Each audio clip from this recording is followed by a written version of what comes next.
How's it going, everyone? Data here, and welcome to my 4th annual Ultimate Wishlist for Franchise Mode, now headed into NHL 26 and beyond, aka, as I always call it, the Franchise Mode State of the Union. Between my now 19-ish years of Dynasty, be a GM, Franchise Mode, etc. experience, and hearing from all of you over the past years, I've compiled the Ultimate Wishlist for Franchise moving forward, but as we are now just days away from NHL 26, there has been complete radio silence from EA on anything that will be new to Franchise Mode, which means we can expect the mode to be just about 100% the same as we had in NHL 25. This is honestly disappointing, as although last year saw a great step taken, don't get me wrong, through the addition of trade clauses, contract negotiation, off-season goals, among a few other things, I truly thought that NHL 26 may have been the year that GM Connected returned. Now, before you groan too hard, I say this because when the new dev team took over for NHL 24, they said that they had a 3-year plan that included working on, quote, revitalizing what they called Connected Franchise. They said that it was, again, quote, tough to tackle in a single year, unquote, which is totally understandable, but 2 years later, and we haven't heard a peep since. I thought that their 3-year plan would be headlined by GM Connected returning triumphantly in NHL 26, but it seems as though that won't be the case. Now, could things have been delayed and they want to get it right for NHL 27? Maybe, but no follow-up statement to what they said over 2 years ago doesn't give me much confidence after we had already been asking for over a decade and calling for answers. I mean, that same interview also promised the opening of a Discord server that never even got off the ground and then just disappeared from the face of the earth without any statements from EA. So I can't say that that interview was necessarily legally binding, but my point is, whether it's GM Connected or that Discord server or whatever else that EA is talking about, we, the fans, just want transparency. Tell us that you're working on it and it's X or so years away. Tell us that you aren't focusing on it in the near future. But no, I suppose EA needs to keep up the engagement farming of every Facebook post and tweet having a dozen angry and unanswered comments demanding answers. So I digress, but it seems as though NHL 26 will be a be happy that you got attention last year kind of game when it comes to franchise mode.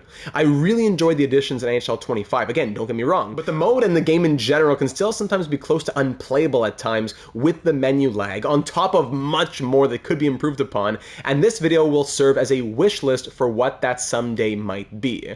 Not what we hope NHL 26 will have, since we know that this is, likely be nothing new at all, but what hopefully someone at EA can watch and consider for the future. It's the 4th annual time we do it. Things we've asked for in the last 3 years have actually come to pass. Maybe someone at EA is watching these videos, I don't know, so I'm just trying to do my part.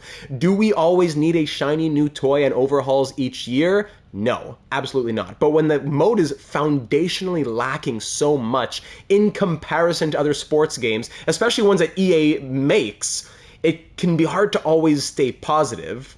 Imagine if just 1 or 2 of the 50 things I'm going to talk about in this video could be added every year. So as you can see, this video is quite lengthy as my list is comprehensive and covers about 50 points that come from my own ideas, as well as some of the many ideas that all of you have given me over the years. I would recommend that you use the timestamps down below, or if you just want a summary, you can jump to the end. Be sure to also leave your wishes in the comments down below, any that I may have missed, that this video can serve as a one-stop spot for the future of franchise mode. I can refer back to it and put it into the NHL 27 wish list, and throughout the year ahead, we can continue to look back at it. Remember to also leave a like to help the performance of the video so that it can hopefully reach the right places, and subscribe to be kept up to date on the multiple NHL 26 guides, franchise mode series, and career simulations, plus much more to come. Finally, as a disclaimer, sorry for the long intro, I don't mean to sound at any time in this video like a complainer, because I do indeed love franchise mode. That's why I'm on my 4th year of making this video, even though much of my script is copy-pasted from year 1 back on NHL 23 and is 1,500 words longer. My wish list last year was about 6,000 words, this one's 7,000 words.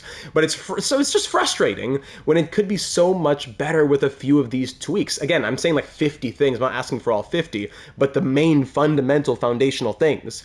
Some fixes are quality of life and make us pull out our hair because they've been bugged for over half a decade. Others are old features we want brought back, and others still would be brand new to the NHL franchise, but likely already exist in another sports game. Some, again, already made by EA. At the very least, I hope that this video will serve as a guide for future years as the development team searches for suggestions from the community. That's why I put a lot of work into this video, and I hope that the right person or people will eventually see it. So my wish list last year was over an hour and 10 minutes long. I have no idea how long this one will be as I'm just starting to record it now, but I'm gonna try and keep this video, even though it's like 1,000 words longer than last year, I'm gonna try to keep it less than like an hour and 10 minutes, right? So my first category in terms of kind of the timestamps, they all kind of mix in together. It's all franchise mode suggestions. I tried to kind of give it categories, so I call this first category global changes.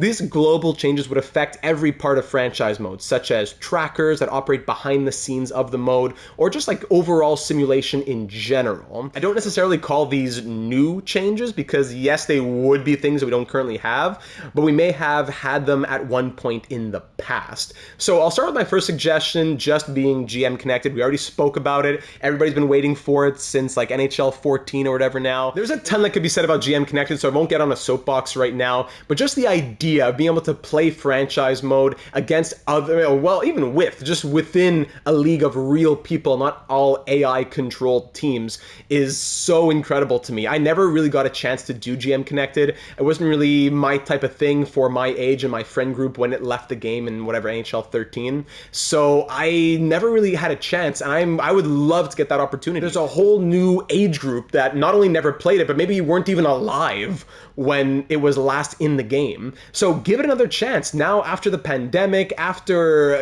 now the growing online community of the world, people have so many friends that they never met just from Discord servers and whatever else.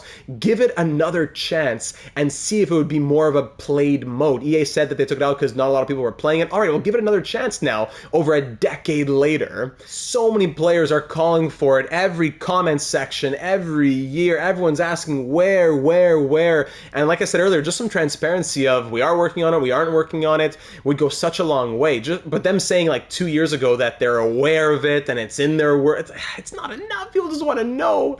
So GM connected. Is it coming NHL 27 because it was part of their plan from NHL 24? Maybe, who knows? But there's nothing that gives me hope to say that that could be the case. So global changes, number one, GM connected. Let's move on from there. Next, the GM tracker, my all-time record as a GM for each team that I've been with, a list of the transactions that I've made even perhaps, the awards that my players have won, all things that should be and previously have been tracked within your franchise mode, your be a GM mode, whatever it is. Those of us who enjoy simulating 20 plus years should not have to keep spreadsheets of all this stuff.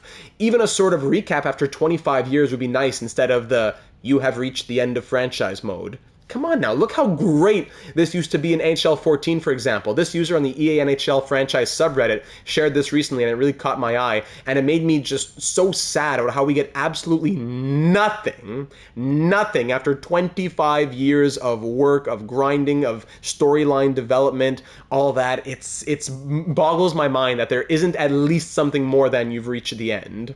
Furthermore, why is there a 25-year limit? MLB, Madden, all these games, no limit. So why are we limited to 25 years? If you put a limit, okay, but why is it 25? Why not 30? Why has it always been 25 and never gotten longer?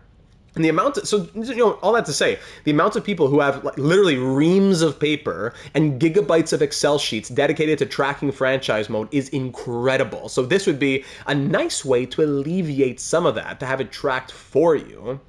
Also, when speaking of franchise tracking, we need to have a screen that shows you how each player came to your organization by draft, trade, free agency, whatever. If I acquired, let's say, a 6th round pick in a throwaway trade, whatever, years ago, and that player went on to become a superstar, I want to be able to go back and read what that trade was and, kind of pat myself on the back, look into that trade tree of sorts, because I won't remember any of that multiple years down the road. Hockey Legacy Manager does a great job of doing that in their game, and another reason why I love HLM so much. Or even at a more basic level even, just tell me what year and from what team even I acquired that player. You don't have to tell me the whole breakdown of the trade, but at least a little something like that, kind of like how MLB has in their roster history page. So that would be a really, again, into the development of storylines and all that, an addition that many people would appreciate is the word I guess I'm trying to find. Next up in the global changes category is providing the ability to user any game for any team, meaning I can see or play, let's say, Game 7 of a Stanley Cup final that I'm not involved in, that my team is not involved in, or I can see how a player is doing in a career simulation, etc., etc. Even if you want to restrict me from playing the games of other teams, at least let me watch what's going on, so that it's not like, okay, you got eliminated, now you have to live under a rock, sim to the draft, and oh, congrats, this team won the Stanley Cup. Or even to alleviate the idea of, okay, you're going to a team that's not yours, blah, blah, blah, why not just allow me to user control multiple teams in general, so that I can always just flip nice and easily by using R2 or whatever, just flipping through the teams that are under my user control. Again, MLB has that. Also, while speaking about simulation and doing things in the calendar, how about just the speed of simulation? Not only is it as slow as molasses, but less pop-ups would be so helpful. This is something you'll understand if you've ever done a long-term simulation like I have, and this is why career sims, for example, take so long. Even when you're turning off all the pop-ups that they'll allow you to turn off, there are still the central scouting rankings, the pro scout recommendations, the December 1st RFA warning, the contract limit warning, the staff retirements, the trade block update, and so on and so on and so on. Huge waste of time and ridiculous when considering that a 162 game season in MLB The Show takes a fraction of the time to sim, or that even a hockey game, Hockey Legacy Manager, for example, takes 83 seconds to simulate a season and gives us more in-depth information. While I'm here, I suppose we can also mention the speed of the menus overall, which are just infuriating and at times like I said earlier, makes the mode unplayable. This has been an ongoing problem for years now, and it's hard to illustrate the feel of a sticky menu in a video, but I know that anyone watching this who has played franchise mode in recent years will understand what I'm saying. To illustrate a little bit of the simulation, let's say I'm at the start of a season and I want to simulate, just going to the calendar takes a few seconds. I'm not trying to be a snob here. Oh, it took 1.8 seconds. I wanted to take 0.6 seconds. But that extra 2 seconds for every menu you go to, doing a 20-year simulation, it adds up. I'm never trying to make it come from a point of like snobby privilege or whatever that might be, but there are certain things in the year 2025 that I think shouldn't be happening anymore. So if I want to sim, let's say we're on the 14th here, just 3 weeks of simulation. Similar to this day, a bunch of things are going to pop up for us. At the start of the year, okay, owner expectations, okay, pop-up gone. New conversation, you can't skip it, gotta go talk to him. Hi, GM wish, blah, blah, blah, leave it to you, I'm hands off. Great, okay, you have to go into it, then you have to exit it, it comes back to the calendar, you're waiting. Okay, here's the new salary cap for the year, thank you. Okay, budget, okay, thank you. Keep going, sim, okay, trade offer, no, decline. Now, could I turn off trade offers? Yes, I could. But just to say, here's more pop-ups, yes. It's not just about the trades, but just so that when the trades are not turned off, which I want them to be turned on in general, it's still too, so what I'm trying to say is it's still too slow, whether it's with or without the trade. Okay, team salary cap, player on waivers, but okay, thank you. Keep going, and here we are at the 3 weeks that I tried to sim. Was that the slowest thing in the world? No. But when you're trying to do a season at a time, it most certainly adds up. Next, how about having the option to receive monthly or quarterly updates when talking about, again, the global changes? In NHL 7, for example, getting mail for the weekly hot or cold streaks and all, that can it can be a bit much at times, I'll admit. I like it, but it can get to be a bit much. So why not just some sort of like monthly roundup type thing that MLB The Show has, where it's, okay, this guy did this in the month of April. This guy is struggling in the month of December. You might want to go into the AHL and fix those lines, etc. Even you could go to the message center and find that. If you go to, where would that be? If we go down to, sorry, activity feed. If I go down to the activity feed, why can't I go there and get some information about my team? Why can't one of the options be just Montreal Canadiens or Laval Rocket information? And while I'm here at the same time, I've been saying this forever now, and as one previous comment said in a past wish list, this is a perfect microcosm of the entire issue with EA and franchise mode. Can we just give a random generic name or names to hockey analyst who seems to have a monopoly on reporting, this same stock image of hockey analyst that has been here, I don't even know how many years. I want to say, without getting hyperbolic, I want to say at least 8 years. Is that crazy? It's at least 7, 8 years, if not more, that this random stock image, if there is even one, but the guy hockey analyst that gives you all the things. You can generate Ronald McMuffin from Switzerland, but you can't generate a name for hockey analyst, and it's always just that one guy. You can't just dig into the budget and spend an extra $3.75 to get another stock image. Anyways, so I'm almost done the global changes. A big one that will be helpful in simulation, a huge one for simulation. If you go into lines right here, a goalie splits slider. Let me go in, yes, I had coach, but let me go to the goalies here and show you. So let's say Samuel Montembeault and Jakub Dobeš. I have these two goalies right now. Who knows how they're going to simulate, right? The higher overall will automatically be your starter. And when you turn on auto goalie rotate, that's all you got to do to make sure that Dobeš still gets to appear in whatever, 15-ish games per year. He'll still get some playing time. If I turn off auto goalie rotate, Montembeault will start 82 games and Dobeš will only come in if Montembeault gets pulled. But if I have a veteran and a rookie, let's say, who are the same overall, they're both 82, what if I still want like a 60-20 split for games started? The game will automatically split the 82 games like 41-41 or something very similar if the goalies are the same overall, and that may not be what I prefer. What about if my 90 overall goalie is simulating like my 79 overall backup, or vice versa, which happens honestly so very often? I don't want to pause 82 times per season to double check who the starter is for each game, or turn off the auto goalie rotate and have to always make sure that my 79 who is simulating like a 90 is still simulating like a 90. If not a split slider, then how about just at least being able to click a button and give a goalie the role of starter, regardless of his overall, just like how you can assign roles for your special teams. If I can go to my special teams and say, okay, this is who my finisher is, why can't I go to my goalies and say, okay, this is who my starter is? Whether it's a split slider or who a starter is, that would be a great way to allow the lower overall goalie to be able to play more without having to stop every 2 seconds. It's alleviating at least some of the frustration surrounding high overall goalies who simulate horribly. But speaking of that, that brings me to my next point, which is that goalies have to be better. Essentially, in franchise mode, you need to decide if you want accurate-ish goalie performances and no one in the league even like passes 100 points, or you get accurate-ish player performances, but your best goalie in the league has like a 9-10 save percentage winning the Vezina. Last season in the real-world NHL, there were 6 100-plus point scorers and over 30 point-per-game players who had, I think, about 60 games played on the year. All the while, there were still 19 goalies with a 905 save percentage or better, which isn't even a crazy number, but can be when it comes to EA simulation.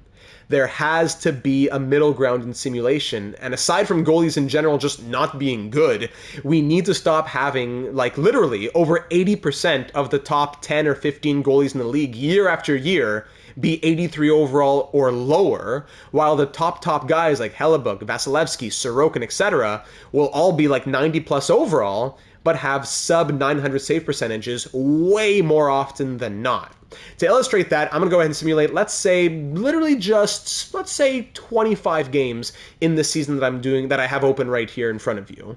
I decided to actually go about 40 games into the season to be a bit more representative. So now look at this. It's not that there aren't goalies with high overalls who perform well necessarily. It's that the highest ones are not at the top. Connor Hellebuyck, 94 overall. He's not even in the top 10 for goals against average or save percentage. Vasilevsky, 93 overall, 900 save percentage, 3.04 goals against average. Not even close to the top. Jussi Saros, 911 save percentage, 3.05 goals against average, 90 overall goalie. Now at the top, you'll have a few of these higher overall guys, for sure. sure. At the top, Freddie Anderson's in 88, Ottinger's in 92, but then Dostal, Hill, Stolars, Skinner, Luukkonen, all these guys are like 84, 85 overall. Now, I'm not saying that they can't perform well, and this isn't a great picture of my beef with the game. I'm just looking at a random half of one season sim and looking at goals against average and save percentages, just randomly one time. What I'm trying to say is the best goalies are never the best. You'll have high overall goalies who do well,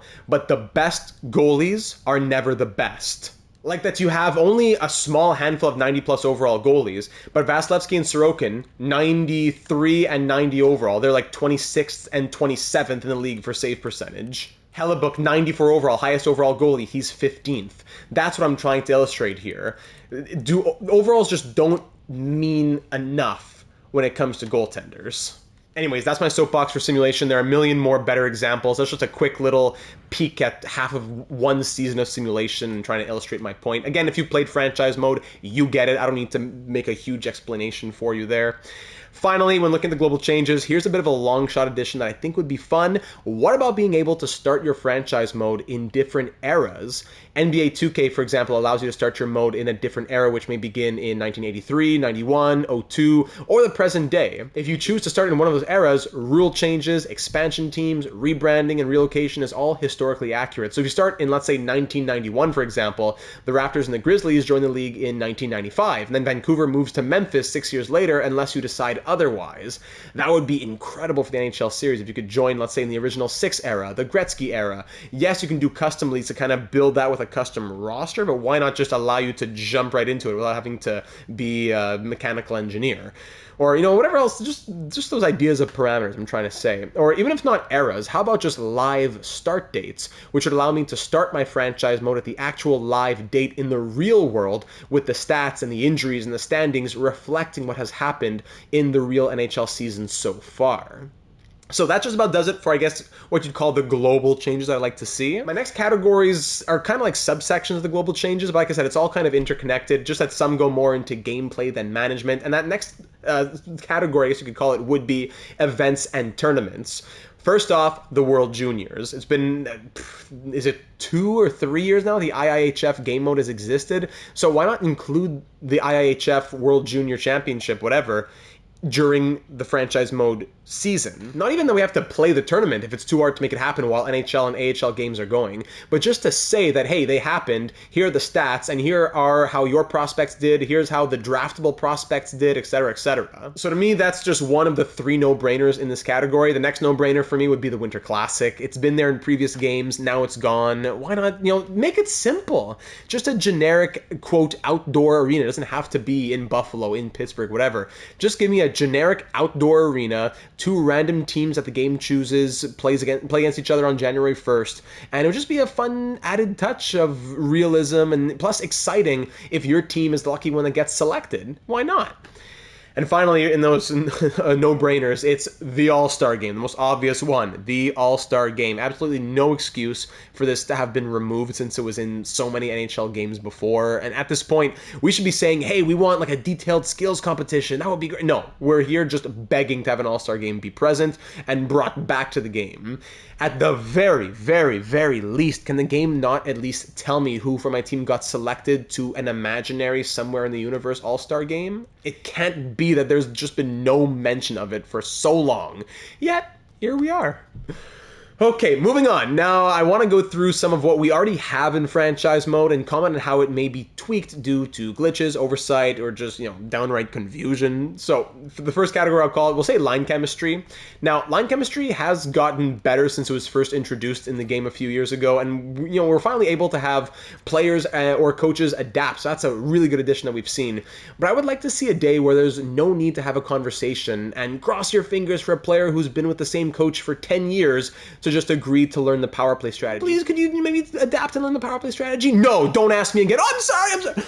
If EA wants to just, if they're trying to make it harder for us to cheese the system, I get it. Leave the possibility for the player to refuse. Yeah, fine, whatever. But at least make it less likely for that to happen for every season that player has played with that same coach. It can't be that after 15 years they still haven't adapted and still refuse to do it. And I don't want to keep asking every month. Sometimes I just get tired of going through the whole rigmarole of the conversations. I'd also like to add here that I'd love to really know honestly, what chemistry does. Like on this first line here in Montreal, we see, +5, but it's not NHL 20 anymore. It's like, for example, in NHL 20, if you gave a high overall player a +5 for their chemistry, it was game over, as evidenced by Channel Hall of Famer Cale Makar once winning 13 consecutive Norris trophies in a series with us. We gave him the +5 in the first defensive pair, and bang, 13 consecutive Norris trophies. Nowadays, players with positive or negative chemistry don't seem to have any clear benefits or penalties. Or, hey, how about just the option to just turn off chemistry across the league if I don't like it? A solution to this and many other issues related to confusion in franchise mode would be to just have a handbook full of various explanations, like how MLB The Show has. Explanations could range from in-game systems, like what is line chemistry, how does it work, why is it important, to real-world elements like what is a restricted free agent, how do waivers work, and so on and so forth. But no, people like me spend hours typing answers in comment sections instead, which we're happy to do, but I'm not the EA employee getting paid to do that. So if you played NHL 25 and you've gone through, like I said, the rigmarole of trying to talk to a player, will you adapt, please, blah, blah, blah. It takes a long time when going through your entire lineup. Yes, in theory, make the user work. Don't just let them click a button and boom, everything is solved and you're going to win 82 games a season. But there should be at least a little bit of, adaptation to the player after being, okay, I've been with Marty St. Louis for 15 years. I think I can learn the penalty kill system now, or at least I'm more likely to be open to. The subject of line chemistry, and speaking of coaches, then leads into coaches. That's the next category. In general, we just need a better understanding of how coaches affect our players. Let's see, if we go to our coaching staff in this franchise mode save file right here with Montreal Canadiens, I look at Martin St. Louis, and I see, great, A+ defense. He's A+ for teaching. A+ teaching, A- influence. Now, what does that necessarily mean? Yes, he has A+ teaching. That's great. Now, in the player growth screen, why can't I see how that has impacted the growth of my player? Am I just hoping that something's happening behind the scenes, maybe in the universe? It's not very immersive in that way. Is teaching more important? Is influence more important? It's impossible to really tell. There have been ideas, there's been anecdotal evidence, but there's no concrete evidence or proof. And while we're on the coaches themselves, I may as well say, for their roles, if a coach is listed as, let's say, NHL associate coach, he shouldn't be rejecting my offer when I send him an offer to be an associate coach because he doesn't like the role. If a coach who you're trying to sign doesn't like the market, the roster, the staff, fine, whatever. But if he's rejecting solely because of the role, then why is he listed in that role? If I try to sign this guy to be my NHL associate coach and he says, no, you haven't offered me the role that I want, why is that your role? What's with the attitude even of head coaches being offered head coaching jobs? It'll be listed as NHL head coach. I'll hire him as the head coach, and then he'll, I reluctantly accept, even though it's not the ideal role. But should I give you my job instead? You want me to be the president of hockey ops? What can I do for you? And then when you're hiring coaches in general, there are just no coaches who are listed as goalie coaches. There are goalie specialists, ones who have goalie teaching specialty. If I sort alphabetically here and scroll down, you'll find goalies like this. But even at the very worst, they're still AHL assistant coaches. All coaches are listed as head coach, associate coach, or assistant coach. There are no coaches who are listed as goalie coach, and that, in the mind of the coaches here, is lesser than that of an assistant coach. It's actually them being demoted if you put them in as a goalie coach. So if they're specialists for the goalies but not goalie coaches, therefore, any goalie coach you want to hire will, at the lowest, be an assistant coach, which then forces you to overpay to make them take the job, or you have to play musical chairs with the positions. Oh my goodness, allow me to explain. Since you can't leave a head coaching position vacant, in the NHL, you can have a coach fill in as interim head coach. So for example, sorry Martin St. Louis, I don't mean to do this, I love you in the real world, but if I fired Marty St. Louis, I could put this guy Wiseman as my head coach or my interim head coach. Okay, that's cool. But if I fire my AHL head coach and I say, okay, my associate here, no, I can only hire him as my AHL head coach, not my interim for some reason. So if I have an interim NHL head coach and then hire a new NHL head coach, my interim then gets bumped back down to associate. Simple enough. But because it's not the same for the AHL, because why would it be? You can't even leave the staff management page if you don't actually, let's say I have my NHL interim coach. I can't even leave the page without having an AHL head coach assigned. Which means if I have a full coaching staff like I just did a moment ago and I want to have a new AHL head coach, stay with me now, I need to first fire my AHL goalie coach, demote my NHL goalie coach to AHL goalie coach, hire who I actually want as my new AHL head coach to be my NHL goalie coach, then once the offer is accepted, fire my AHL assistant coach, demote my AHL associate to AHL assistant and my old AHL head to AHL associate, demote my NHL goalie coach, who's actually my new AHL head coach, to AHL head coach, and then finally promote my AHL goalie coach, who was actually my original NHL goalie coach at the beginning, back to NHL goalie coach, and then if I want, go hire another AHL goalie coach. In the end, I lose staff and mess up chemistry all because of how broken the system is. It's great that coaches can now adapt their preferences to their NHL or AHL counterpart to maintain uniformity, but it's still an awful mess and has been ever since coaches were added years ago. Whew, boy.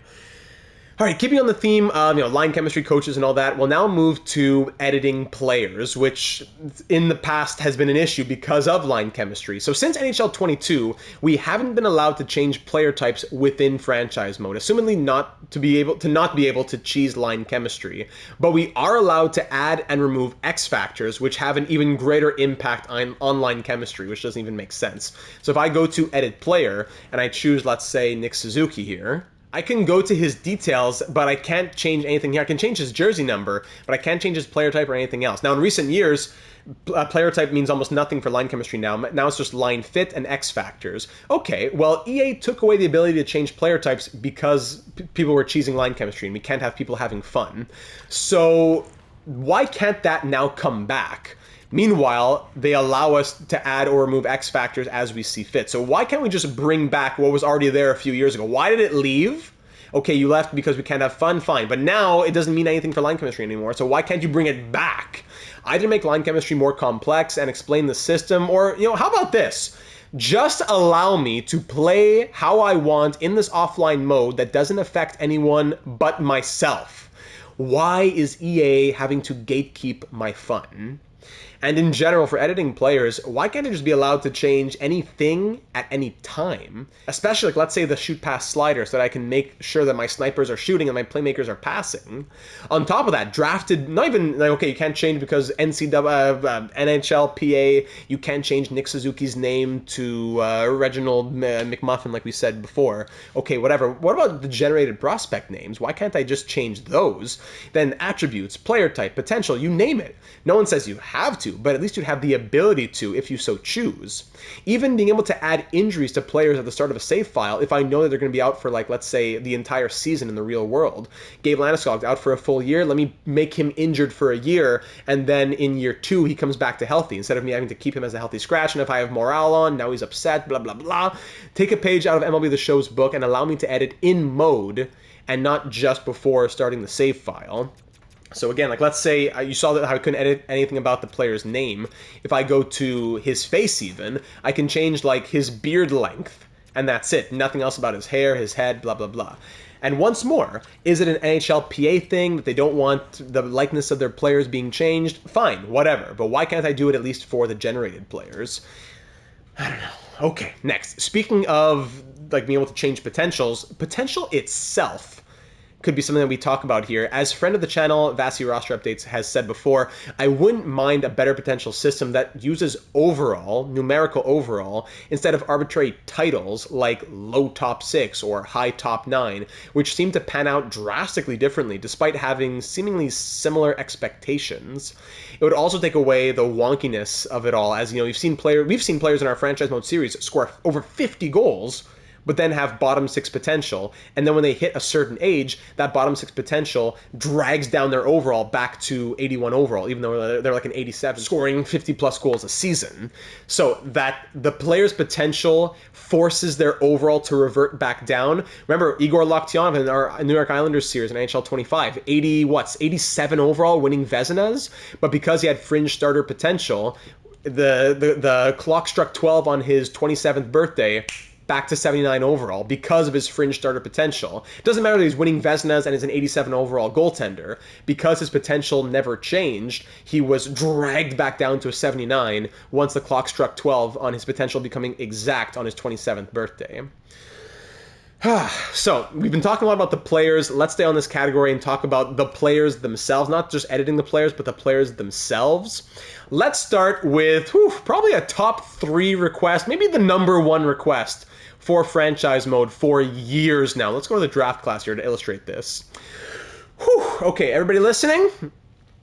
Give generated faces to generated prospects. No more gray silhouettes. I used to say it in a funny way, in a let me stress it kind of way. Now I'm saying it in an angry way. I'm still laughing. We gotta laugh or you're gonna cry, right? Even if it's like a bank of 5 generated heads, anything would be better than the gray silhouettes that players inexplicably still have, while generated coaches and Be a Pro players don't. We just saw the coaches a second ago. I could, not just the coaches on my team, the 6 coaches who are there or whatever. If I go to staff free agency, look at this. It's not the biggest bank of heads, but they're all here. There they go. There they are. There they are. All generated faces. And it's a decent bank. It's not like 5. It might be only like 15 or whatever, but that's decent enough. And then when you win the cup in Sim, you see them in your team picture and all that. How come they can be for the coaches? They can be for your Be a Pro player, but they can't be for generated prospects. Zero excuse, and one of the most requested things in franchise mode for years and years now. And it's not like GM Connected where, okay, it's a huge request which is going to require hundreds of man hours and budget at EA. No, this is one of the biggest, if not the biggest request, and unless I'm missing something, seemingly a pretty easy fix, especially that other games have it, EA games too. It just gets you angry. While keeping on the player card, let's go back to, we're talking about players and their, what's associated to their player card, which is, their headshot.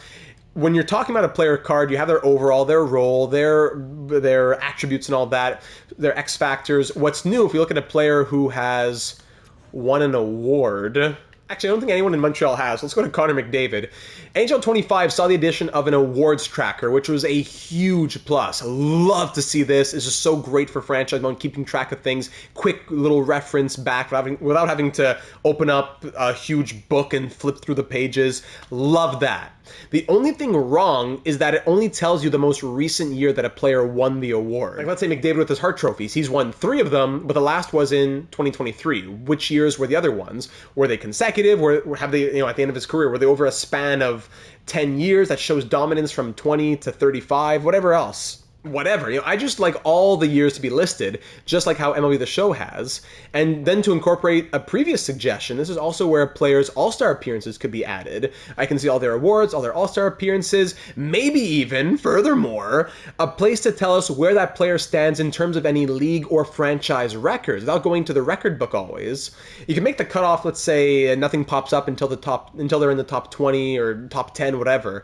But I don't see why they can't, EA type the numbers into a system behind the scenes, and then when the player hits it, it pops up, oh wow, this player has scored 116 goals with the Columbus Blue Jackets. That puts them 6th in team history. Cool. Why can't that be there? I think that would be a really, like a small thing that'll go a super long way, and all it would take is to type in all those numbers or copy paste them, whatever. And while on this topic, in the awards screen, let me back out to there for a moment. here we are in the individual awards. I would love to also see the finalists of the award to say, okay, my player didn't win, but he was first runner-up and whatever else. Again, just like MLB. Plus, hey, while we're at it, why can't we see all the winners of the award throughout my save file, not only the last 5 years? If it's 2038, I can't remember who won in 2031, right? So that's that for awards. Now we can move to, while still talking about the players themselves, now player training. The addition of off-season focuses was a great idea. Love that in NHL 25, but in-season training could still be explored a bit more. It could be active training like drills or even a development plan as has been seen in FIFA, or even in more of a passive setting like in MLB The Show. But either way, training I feel should be a bit more than just telling your defensive defenseman who has 1.5-star skating to work on skating over the summer and cross your fingers. You know what I'm saying? Like it's nice that it's there, but I feel like it should be more than just, hey buddy, work on this over the course of the year. Okay. That's it. And additionally, if added, for sure, put a cap on training. I'm not saying I can get my 6'5" defensive defenseman from 1.5-star to 5-star skating in a season. That would be insane. But why not allow for some growth over the course of the year that I can control if I, as the person in charge of my team, choose to focus heavily upon it? Next, whether I'm allowed to train a player or not, player development just in general needs to change. Again, off-season focuses have been helpful in this regard, but defense development still needs much more. That defensemen only grow, if you're lucky, 99% of the time through offensive production, while plus-minus, blocked shots, hits, etc. mean nothing, is ludicrous. Because of this, by the time you get 10 to 15 plus years into a simulation, let alone 20 plus, look at this picture from, I think it was year 24 or 25.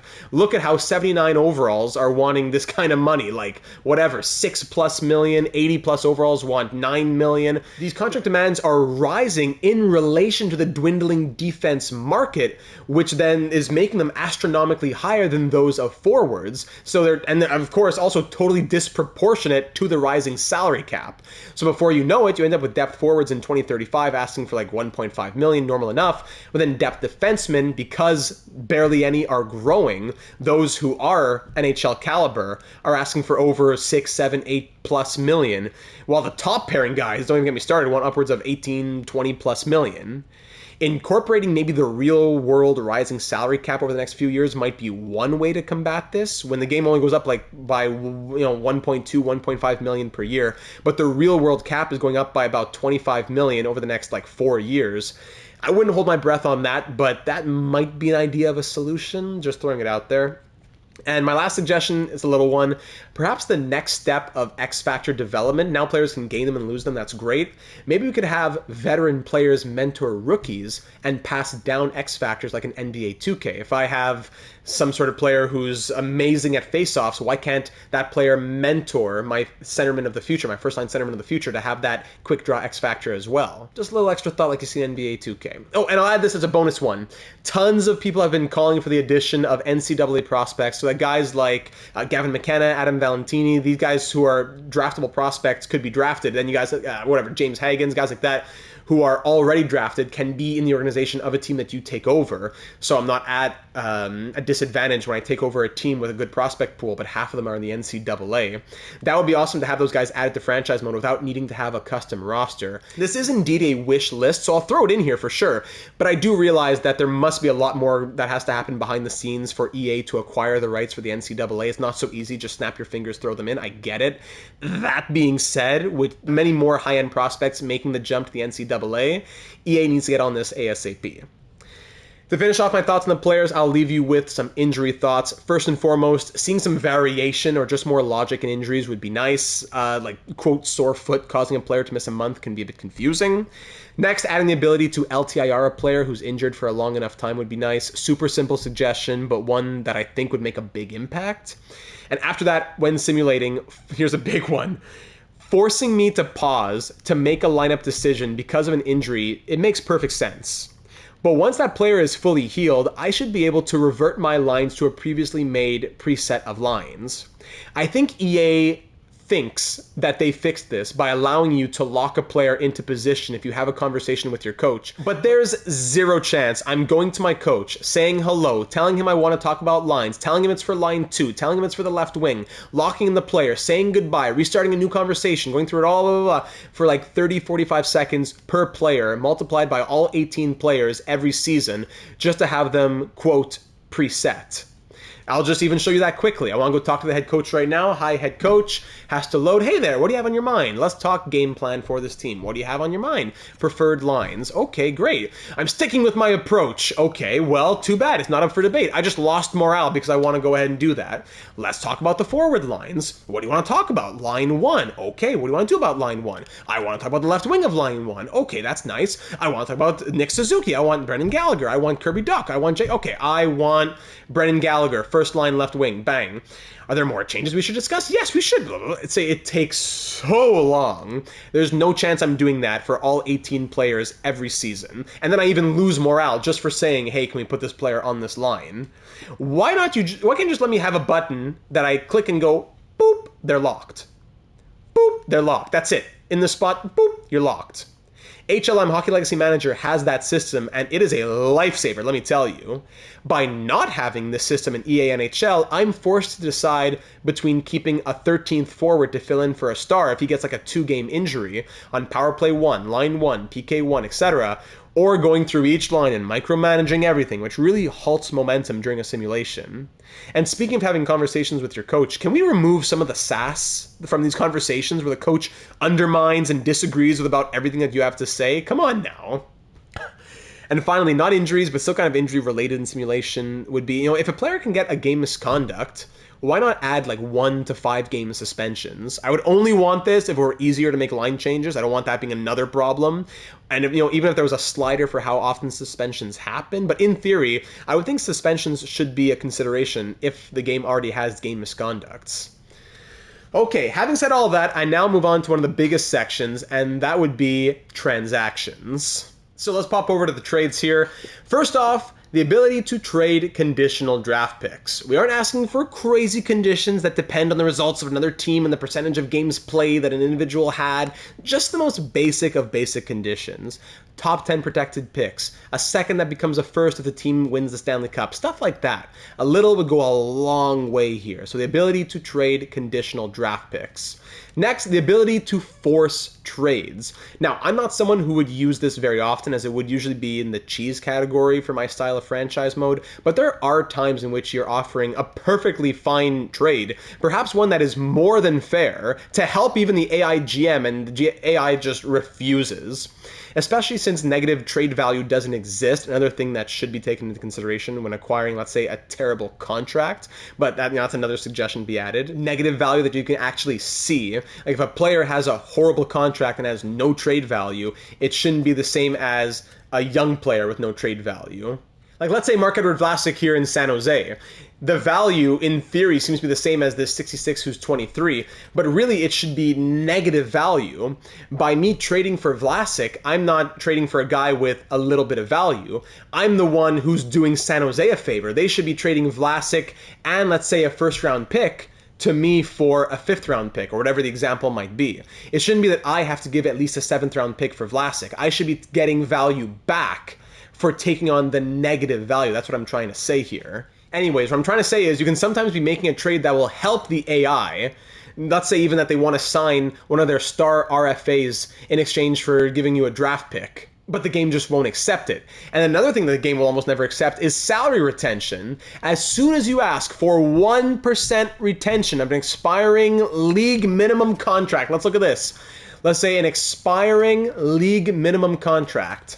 Russell, just 25K retained. Actually, well, that's not 1% anymore. Okay, let's find something else. Radek Faksa, let's say 3.25 million for 1 year. I just want to retain not even 1%, just $25,000. The value seems to indicate that I have to give, let's say, a 2nd-round pick for Faksa. But no, we would have accepted it, but we won't accept it. It looks fair, but we're not willing to retain the salary that you're suggesting. So they would do it, but for 25K retained, nope, we won't do it. Now I have to add a 2nd and more. I wonder how much more it would have to be. Already the value is in the Blues' favor, and look at the value bar at the bottom. A 2nd and a 7th? Yeah, so it would take the extra 7th.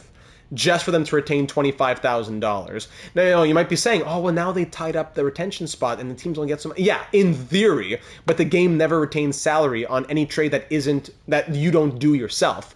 The AI teams don't retain salary in trades to one another, so they don't need to save spots. So just to say, any salary retention at all just never happens, and the reason why you would want to force a trade through. And even if you do want to hold yourself to the constraints of AI logic, which would be fine, being allowed to force trades for my team or even between the AI teams would allow me to keep the league rosters updated without having to restart my save file if, say, a major trade happens in the NHL that I want reflected in my mode.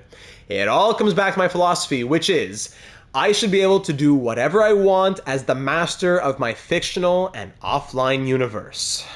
Whew.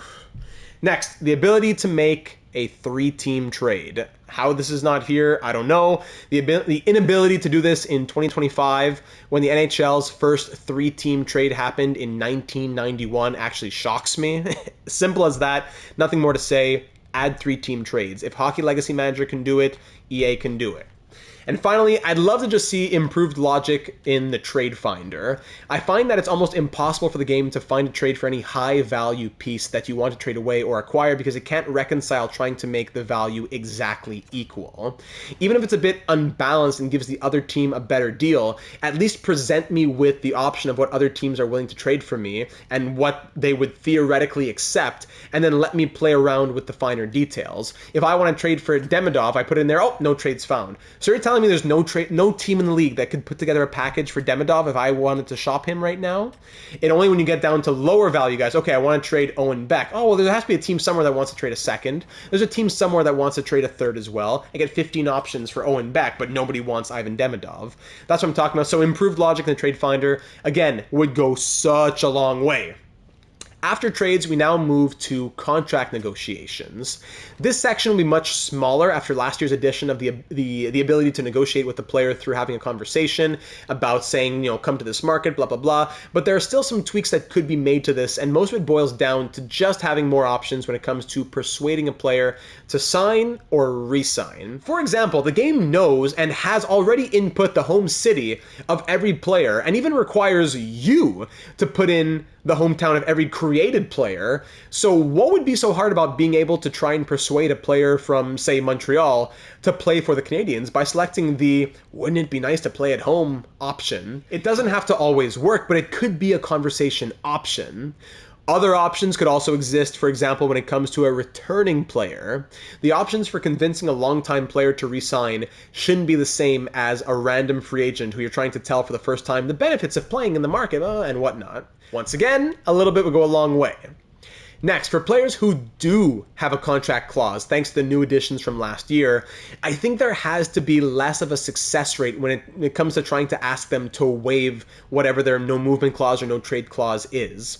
What I mean by this is, if you want to trade a player who has a full no movement clause, let's say, you have to get them to agree to waive it, which usually doesn't work. So if I go to a guy with a full no move clause, let's say like a Brendan Gallagher. I click on Brendan Gallagher. Actually, I'd have to go to the trade screen. I click on him from here and the game says, oh, you need to have a conversation with him. Okay, we'll have a conversation, no problem.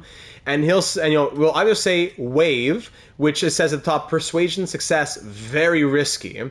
So you have to ask him to fully waive it, and he'll very usually say no. So Gallagher said no, but I could just keep asking again and again every month or so until he says yes. Or what I could do is just go and say, hey, I'm not asking you to waive your trade clause so that now I can trade you to any team in the league, but could you just provide me with 1 or 2 or 3 teams that you'd be interested in? It won't always work, but that rate of success is much higher. So if I'm desperate to trade a player who has a full no move clause, I have a much higher chance of success of just asking him to waive it to 1, 2, or 3 teams. Honestly, that takes away the risk of the GM giving the no movement clause, really, because when you have to weigh the option of giving a player a full no movement clause in contract negotiations, it should be a bit more limiting, in my opinion, and not be able to be worked around so easily. Yes, I'm saying let me do what I want in my offline mode, absolutely, but if I want to be confined by the no movement clause, I shouldn't be able to just go say, hey, can you waive it to 1 team? And maybe 50% of the time he says yes. So those are some thoughts on trades and whatnot, but keeping on contract negotiations, how about the ability to sign a player to a professional tryout, a PTO? Something like the ability to sign anyone who's in free agency after, I don't know, August 31st to a PTO for the preseason would be a really cool addition. And keeping in free agency, how about RFA arbitration? That should be extremely simple. Like in the real world and how MLB The Show does, just you offer one side, the player offers another, and then an arbiter makes a decision. There is no excuse to have so many RFA holdouts on AI managed teams.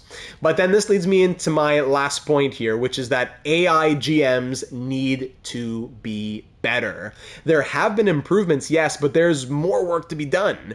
If an AI team has a star who can't be signed due to a few $100,000 in cap space missing, but they have some depth player sitting in the press box as a healthy scratch making $5 million, the AI needs to explore trade options with other teams or even consider buying that player out in the offseason, not just put him on the trade block and hope that I come along and save him, and I'm the one who has to give up value to save the AI team.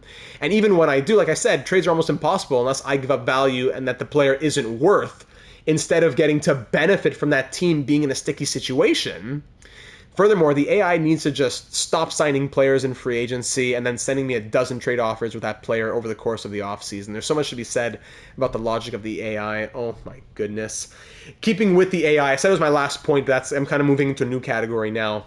The AI needs to keep from changing the AAVs, which is a player's salary cap hit. If a team is under or over the salary cap, the game will automatically raise or lower the AAVs of every player on that team to bridge the gap, thus hurting bad teams by making star players or even just all players on their team get paid more, limiting their options for the future, or then helping the best teams to stay on top by making their stars and highest overall players get paid less over the course of a 7-8 year contract. Instead of this system, how about just having teams not being able to start the season until they are cap compliant? If the game can force you to have 35 contracts, it should also force you to be cap compliant to play, just like it did once upon a time. Allow me to make a trade or something, go over the cap, blah, blah, blah, but then let me fix it before the next game comes around. So that moves into my next point where I'm saying, especially in the offseason, or really it should be any time, but especially in the offseason, I should be allowed to go under or over the salary cap by 15%, just like in the real NHL. Allow me to do what I have to do when making transactions, but obviously, like I said, don't let me play until things have been fixed. But not being able to call up or send down a player due to cap-related reasons, because I can only select 3 at a time for some reason to move when making major changes, is another case of having to play musical chairs. Oh, and in the offseason, how about allowing me to see my lines? That would be crazy, right? Why in the world do they disappear during the offseason when I need to see them the most and have an idea of who's going where, what spots am I trying to fill? I need to see where players are currently slotted. So at the very least, give me some sort of depth chart. Again, like MLB. And as a bonus, before I move on to the next section, I just wanted to mention scouting and the draft. Right now, fully scouting a draft class is a pretty time-consuming but rewarding process that takes about, I want to say 30 to 40 minutes per season to do properly if you're doing 4 or 5 rounds of scouting. I could see it being more streamlined for sure. I personally don't mind it too much. I hate that it takes so long. I wish it was more than just button mashing. But what I do really mind is the predictability of the draft. What I mean by that is no player will get drafted more than about 2 or 3 spots before or after their central scout rank. Therefore, if you do your scouting right, the drafting is too easy as no user-controlled team will really select 99% of the time off the board. If you want the players ranked, let's say 30th, 60th, and 90th, all you would need to do is acquire picks 28, 58, and 88 to have about a 95% chance of getting those players. In MLB The Show, you have league ranking and team ranking. Here you have scout rank and central scouting rank, but it means almost nothing because they're never more than like 2 or 3 spots different. There's never any like big, the central scouting has this guy 20th, but our scouts have him 4th. Like there's never anything like that. But having that difference between scout rank and central scouting rank would allow me to target players differently and do the same for the AI teams, thus forcing everybody, user-controlled teams and AI-controlled teams, to take risks, reach for your guy, and so forth. MLB is a bit too extreme in my opinion, as teams will take players ranked like 20th with the first overall pick, but increasing variability as the draft goes on, let's say by round 2 it's this much, by round 5 there's this much variability, would be really cool. All right, next, we gotta move these along. Player retirement, the next category. First, would it be crazy to suggest the ability to keep a player from retiring, to stop them from retiring? It doesn't have to be like a forced thing necessarily, but maybe the ability to try and persuade a player through a conversation not to retire, especially when you're a 36-year-old, 90 overall player who just scored 65 goals and you want to retire. Having the ability to talk to them instead of restarting the save file might be interesting. And then next, when a player does retire, I find very few players and even less non-stars ever become coaches or scouts. Seeing more would be very nice, as well as the option to retire the number, let's say, of a player who retires from your team or even on other teams, but especially yours. Just a preliminary idea, but maybe, jersey retirement in general with an accompanying ceremony that you can place on the calendar of the following year would be great. I know some people would try and abuse the system. You try to retire every number from 1 to 99 to break the system, but I'm just, throwing out ideas here. Put a limit of maybe 30 or 50 per franchise, just spitballing. And this would then lend the idea of Hall of Fame inductions too, again, like MLB. And speaking of ceremonies, being able to raise, oh my goodness, a Stanley Cup or a conference or division championship banner would be great and was also in previous games. It seems as though Be a Pro in NHL 26 will have some of these cutscenes, so, when it comes to walkouts, winning awards, etc., that we've seen so far from the quote deep dive, the puddle jump of 3 minutes, but those won't be in franchise mode for some reason, at least to start NHL 26. Okay. This then leads to the record book, talking about records and all that. How about some sort of like record watch notification when one of your players is within a certain range of setting a new franchise or league record? That way you can go in to watch or even slow sim those games. Next, expanded screen in the record book that has all-time player stats laid out like the season stats screen, I think would be a great idea. So this is the season stats screen. As you can tell, I'm sure you've all seen it many times before. Why can't this be the all-time stats screen? You don't have the rights to the player's name, whatever. Okay, fine. Then don't put their name, but just say there's a random guy. His name's not Mario Lemieux. Okay, don't say it. Shh. But this random guy is the all-time leader in Penguins, whatever. And you can see as your players pass that, okay, yes, I can go to my record book and say, okay, Sidney Crosby has passed Mario Lemieux for which records? Let's say I go to the, no, I'm using them as an example. I may as well go to the Pittsburgh Penguins. Why can't I see, okay, which ones would Crosby be close to or just barely pass him in, stuff like that, instead of just who is the leader. So an expanded screen here that you could go through, kind of like how you have the player stats that we just saw a second ago, I think would be an interesting idea. And in the record book itself, I'm still waiting for the goalie games played glitch to be fixed. Like right now, this is fine right here. But deeper into a franchise mode with generated goalies and everything, this will get super wonky, as well as just certain records just not showing up. Like I've had sometimes where like, okay, I have a goalie with 650 wins, and later in the franchise mode, that would put him 4th all time, but then he's not even on the list in the top 5, that would put him 4th. I don't know, stuff like that. Just some records don't seem to show up, especially goalie-related ones, so that's been a glitch for a few years now. And, this is more of a stats thing than a record book thing, but why can't I see the number of fights that a player has in his career? You can see it on a year-to-year basis. If I go into my player stats and scroll all the way down here, I can see the number of fights. But for some unknown reason, when you go look at their career stats, they're not there. So I have no idea why. I've never heard any explanation, anyone even acknowledge that exists, aside from franchise mode players, but putting it out there. Now, personally, I don't turn owner mode or morale on when playing franchise mode. I have my reasons for them just being too broken. They've burned me too many times in the past, so I don't have much to say on those. My thoughts on these two come down to their major flaws, which is the reason why I've stayed away for so many years. And I call this category stuff I don't use, but would if it were fixed, or maybe potentially would if it were fixed. So in owner mode, make upgrading stuff actually matter. Like upgrade and maintain. Here's the screen we've all been seeing for years. Parking lot 2. The bathrooms are always at what, 26? No, 21 on 100. Yeah, they always start in the 20s. Those bathrooms, you gotta update them. Why? We don't know, but I have no interest in doing so. How about things that are actually like inspiring to me? Forcing the team to relocate if you've been really bad for multiple years and financial goals are never met. You could turn it off, fine, but just the idea of the game's gonna say, okay, we're relocating, so turn it on or off, whatever you want. Just like how you can turn on or off automatic relocation request acceptance, but just the idea of it there I think would be really cool if you play with owner mode on. There's a lot of other little things for owner mode, but it's just not really inspiring to me.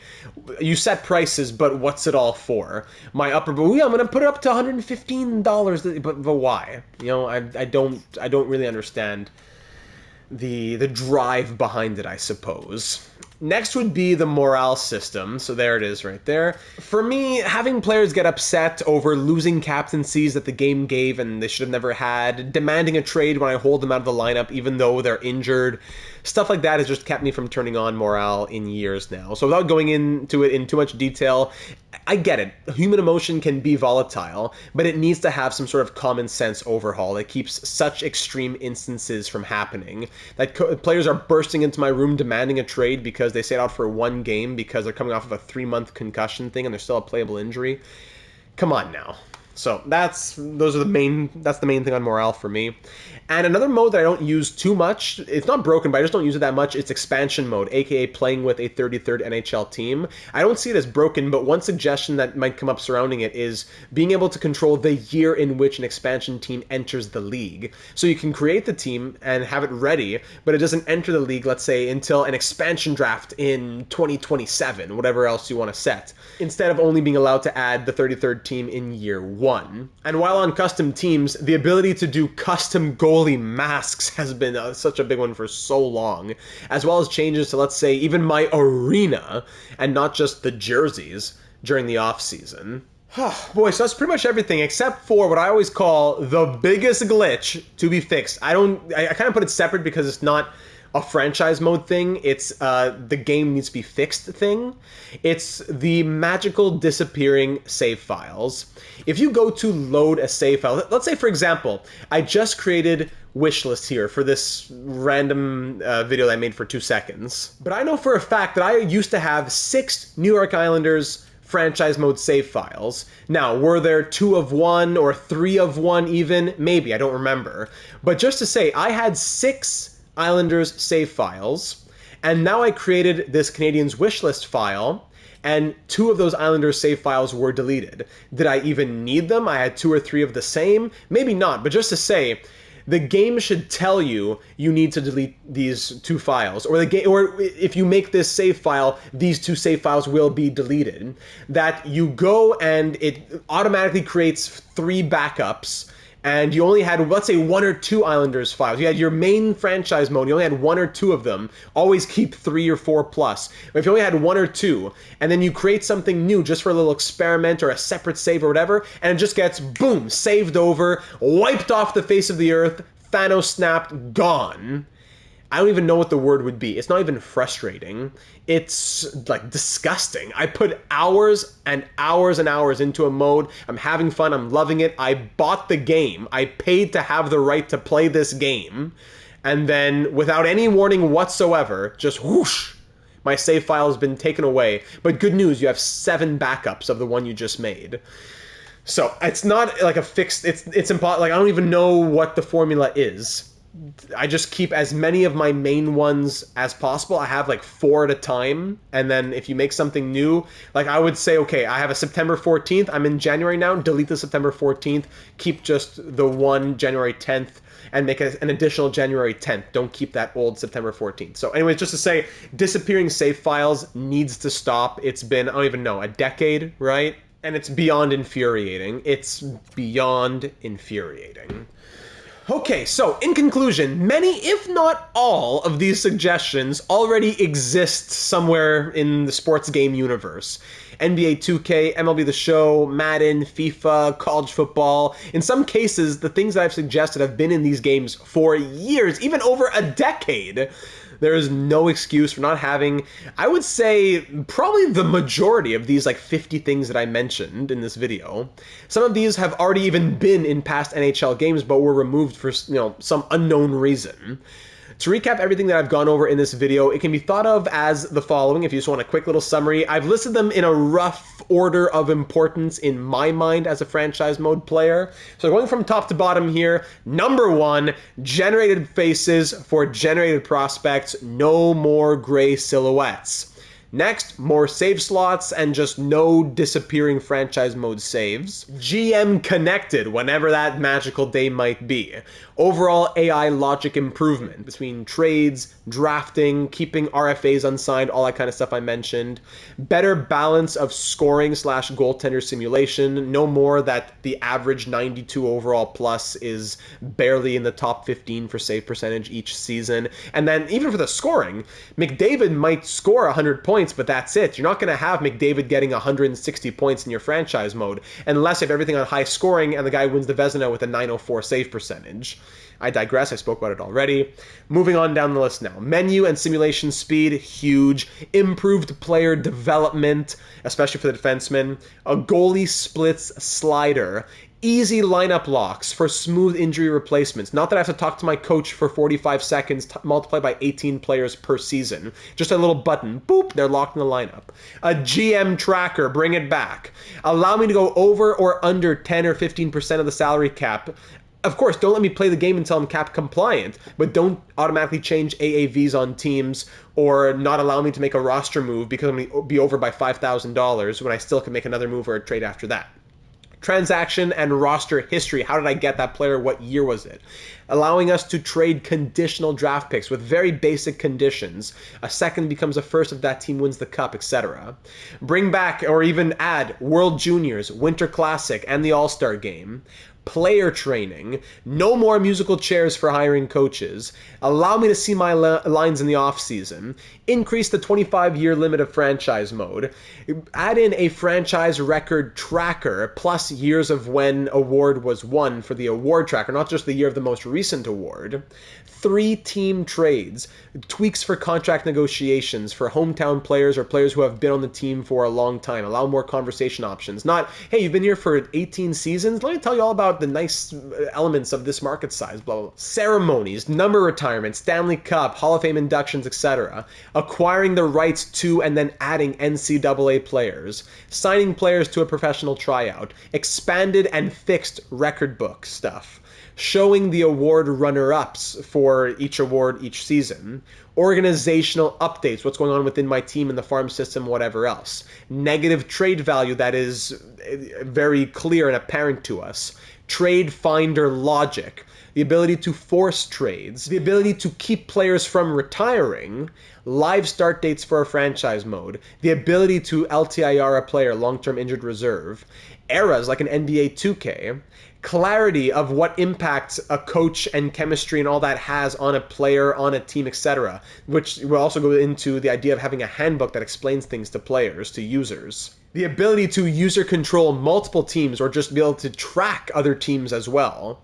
Adding suspensions. Expansion, the ability to edit more than just your jerseys. Can I make goalie masks customizable? Can I also decide the year of entry for that expansion team if I'm not controlling them? The ability to see a player's career number of fights. Veteran players passing on their X factors. More injury variations. Numerical potential. Owner mode, etc. Morale, etc. So there you have it, ladies and gentlemen, my complete wish list, over 7,000 words for franchise mode into NHL 26 and beyond. Like I said, I don't expect anything in this video to be in NHL 26 since there was a good amount added in NHL 25. As I said in my disclaimer at the start of the video, I don't mean to sound like a complainer because I love franchise mode and I'm sure the majority of you watching do as well. That's why we're so invested in wanting to see the best out of this game. It just doesn't make sense that every year I have like 1,000 more words to say about the game. I don't know what the length of this video is, but I'm sure it's comparable or even more to previous years. It can't be that as things are added, we have more to say in these wish list videos. It can't be. But I'll end off the wish list there. Now it's your turn. First, get me your wishes down in the comments below. What do you agree with, disagree with? What did I possibly miss? Number 2, please like the video, share the video, get it out into the world, send it to your franchise mode friends, whatever it might be. I'm just hoping that someone out there in the universe has some connection to some intern of some guy who gets coffee for someone important at EA. that something in this video could go somewhere. Things that we've asked for in the past in my last 3 wish list videos have come to be. So maybe someone out there is watching. I hope so. If you could do your part, share it, like it, subscribe to the channel, it would go a super long way. It doesn't give me anything. I don't get 10 cents per like or subscription. It's for you to be made aware of all the uploads here on the channel for NHL 26 guides, franchise modes, career simulations, our ongoing series on Hockey Legacy Manager, MLB The Show, so much going on in the channel, over 9,000 of you subscribed here, and so much more to come. Thank you for everything that's been happening in the channel over the last few years. Just to throw it out there for any of you longtime viewers, this is the last video I believe that I'll ever be making in my parents' basement after over 1,000 videos. Now that I'm married, I have my own house, I came back, thanks to my parents allowing me back in the basement one more time, but over the long weekend, I'll be transferring the PlayStation and all that to my new house where recording will continue to happen. So over 1,000 videos later, thanks Mom and Dad, I love you a lot. Thank you for allowing me to do all this recording and tiptoeing around my live streams for so many years. I couldn't have done it without my family. So huge shout out to them, and I'll end it off there. Thanks everybody for watching. I'm looking forward to seeing you once again in the next one. We'll do it next year for a 5th annual one. We'll see how much we have to say moving into NHL 27. But until then, we have NHL 26 guides, series, and career sims to come. So I hope to see you there. Much love to everybody, and cross those fingers for NHL 26.